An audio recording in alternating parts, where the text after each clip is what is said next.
Tremonti, attrezzature e materiale per saldatura professionale a Montebelluna. Ben ritrovati al meteo di Antenna 3. Mercoledì 14 ottobre ancora maltempo sulle nostre regioni a causa di questo ciclone che continua a stazionare sul territorio. Vediamo nel dettaglio la previsione.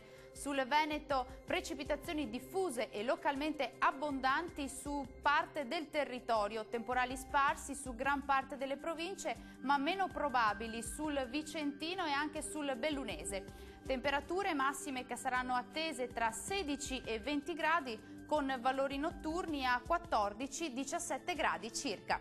Spostiamoci ora sul Friuli Venezia Giulia, anche qui sarà molto perturbato su tutto il territorio con piogge abbondanti e locali temporali localmente anche molto forti, quindi prestare massima attenzione. Temperature massime previste sui 17-19 gradi, valori notturni attesi tra 15 e 17 gradi.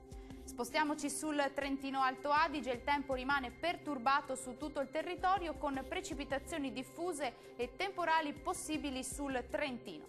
Temperature massime previste attorno ai 18-19 gradi con valori notturni previsti sui 16-17 gradi circa.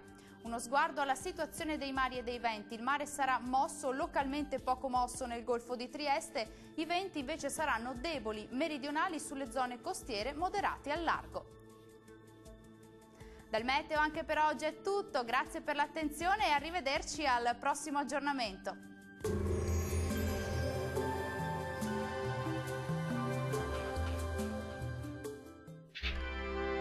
Tremonti, attrezzature e materiale per saldatura professionale a Montebelluna.